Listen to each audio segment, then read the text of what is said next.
Аралыктан окутууну улантабыз. 9-класс алгебра сабагы. Бир өзгөрмөлүү теңдемелер. 2-сабак. Силер менен математика мугалими Дамир эже. Бүгүнкү сабакта бир өзгөрмөлүү теңдеменин белгисиз коэффициентин тапканды үйрөнөсүңөр. Бир квадраттык теңдеме жөнүндө түшүнүк аласыңар. Бир квадраттык теңдеменин чыгаруунун жолун үйрөнөсүңөр. Номер 5 көнүгүүдө б'нын кандай маанилеринде теңдеме 2 тамырга ээ болот деп сурап атат. Асын карайлы. 2x квадрат плюс 6x плюс b барабар 0 деген теңдеме берилиптир. Бул теңдемеде биринчи дискриминантын аныктап алабыз. 6-нын квадраты минус 4-кө бөлүнгөн 2 бөлүнгөн b. Бунун ордуна сан жок болуп атат да. Ошол эки b'нын аныкташыбыз керек. Качан квадраттык теңдеме 2 тамырга ээ болчу эле? Качан дискриминант 0дөн чоң болсо, Демек 36 минус 8b 0дөн чоң болуш керек. Анда биз төмөндөгүдөй барабарсыздыкты алабыз. Эми ушул жөнөкөй барабарсыздыкты чыгарып коюш керек. 36-ны оң жакка алып өтөбүз, минус белги менен өтөт. Барабарсыздыктарды чыгаруунун эрежелерин 8-класста өткөнсүңөр. Буну табыш үчүн минус 36-ны 8ге бөлүп коебуз. Терс санды терс санга бөлсө оң сан чыгат. Барабарсыздыктардын касиети боюнча эгерде барабарсыздыктын эки жагын тең терс санга бөлүп жиберсек, анда барабарсыздыктын белгиси чоң белги карама каршы белгиге өзгөрөт деген теорема бар болчу. Ошонун негизинде плюс болуп калат, анан кыскартып жиберебиз. 4кө кыскартып жиберсек 2ден 9 болуп калат экен. Буну тапсак, ондук бөлчөккө айландырып койсок 4,5 барабар. Эми сан аралыгында ушул эмени чыгарылышты көрсөтөлү. b 4,5ден кичине дейт. Так барабарсыздык тургандыктан 4,5 жообуна кирбейт. Демек ага чейинки баардык сандар турса, бул теңдемеде b'нын ордунда баардык сандар турса 4,5ге чейинки 4,5ди кое албайбыз. Анда квадраттык теңдеме 2 тамырга ээ болот экен. Жообун жазалы. Жообу минус чекистен 4,5ге чейин. Эми балдар, эгерде бир өзгөрмөлүү теңдемелер төмөндөгүдөй түрдө берилсе, ax көрсөткүчү 2n плюс bxn плюс c барабар 0 деп. Бул жерде a 0ге барабар болуш керек. Ал эми n болсо 0дөн чоң болуш керек. 1ге барабар болушу мүмкүн.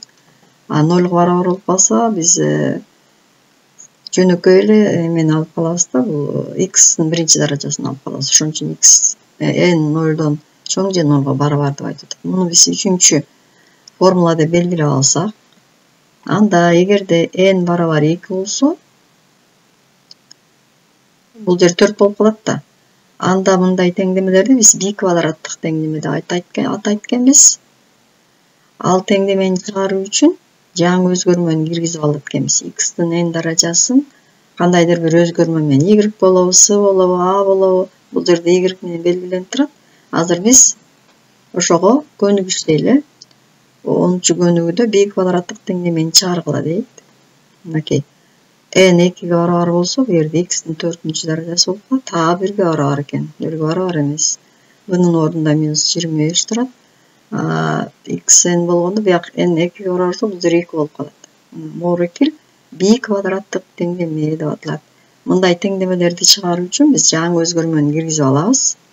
x квадратты y деп белгилеп алсак, анда биз төмөндөгүдөй квадраттык теңдемени алабыз. y квадрат минус 25y плюс 144 барабар 0 деген кадимки эле биз чыгарып жүргөн толук квадраттык теңдеме. Эми муну чыгаруу үчүн эмне кылабыз? Дискриминантын табабыз. b квадрат минус 4ac 623 болот. Минус 25-тин квадраты 144 минус 4ac да 144-тү 4кө көбөйтсөк 576 кемитсе 49. Демек 49 0дөн чоң теңдеменин 2 тамыры бар. Эми ал тамырларды табалы. формулага коебуз. Биринчи y-1 деп туруп формулага коюп алдык да, анан эми ар бирөөнү табалы. Биринчисин оң сан менен алып табалы, минус плюс болуп калат. Плюс 7 чыгат 49-дан. 7 чыкса 32 болот, кошсок 32-ни 2 бөлсөк 16. Биринчи тамырын таптык. Эми экинчи тамырды табалы. Минус белги менен алабыз. 25-тен 7-ни кемисек 18, 18-и 2 бөлсөк 9. Балдар, эми биз теңдеменин тамыры аягына чейин чыгара элекпиз. Өзгөрмөнү белгилеп алганбыз да, x квадрат барабар y деп. Ошол y-дин ордуна бул теңдемеден чыккан сандарды алып барып коебуз. Азыр уландысын көрөлү. Теңдеменин ордуна алып келип, маанилерин коюп, кайрадан толук эмес квадраттык теңдемелерди алып калдык. Мына x квадрат барабар 16 деп.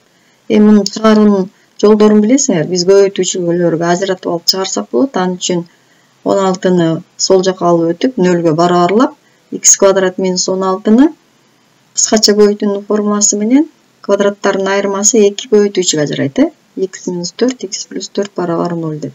Анан ушул жерден оңой эле тамырларын таба алсак болот. Биринчи тамыры 4 экен, x барабар, экинчи тамыры минус 4 экен. Текшерип көрөлү. Текшерүүдө биз берилген b квадраттык теңдемеге алып барып текшеребиз. 4-тү коелу.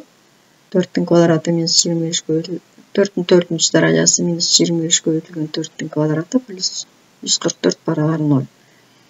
256 болот. Бул жерден 400 чыгат экен, плюс 144. Биякта минус 144 калат. Экөөнүн суммасы 0 берет. 0 барабар 0. Демек, биринчи тамыры туура болсо, минус 4-тү койгондо деле туура болот. Бияка минус 4-тү койсоңор, жүк даражасы оң сан болот. Бул жакта да минус 4-түн жүк даражасы оң сан болот. Кайра минус 4. Эми экинчисин текшербей эле коелу, экинчиси дагы туура болот. Силер өзүңүн алдынча текшерип көрсөңөр болот. Биз экинчи тамырды коюп көрөлү. X квадрат барабар 9 деген. X квадрат муну дагы сол жака алып өтүп 0-гө барабарлап, кыскача көбөйтүүнүн формуласы менен 2 көбөйтүүчүгө ажыратабыз. Тамырлары x барабар 3, анан x барабар минус 3 болот экен. Текшерип көрөлү мундагы. 3 4-нчү даражасы минус 25 көбөйтүлгөн 3-түн квадраты плюс 144 81 болот экен. Минус 225 кемитсек 144 минус 144 алат. Суммасы 0 барабар 0 барабар 0. Демек, биз айтканбыз, бир өзгөрмөлүү теңдемелер чыгарып атканда канчанчы даражада болсо, ошондон кем эмес тамыр болот деп. Биздин b квадраттык теңдемебиз 4-нчү даражада болду. Анын 4-төн кем эмес тамыры бар экен. 4 минус 4, 3 минус 3 деген. Ийгө тапшырма. Үйдө сабакты көрүп, теңдеменин чыгаруун түшүнүп, деттерге жазып алабыз мисалдарды. 10-чу көнүгүүнүн B, G, D чыгарып көрөсүңөр. Анан номер 5-тен дагы калганын 3-өө калды, ошону чыгарасыңар. Бул жака жазылбай калыптыр. Кийинки сабакта жолугушкача саламатта болгула.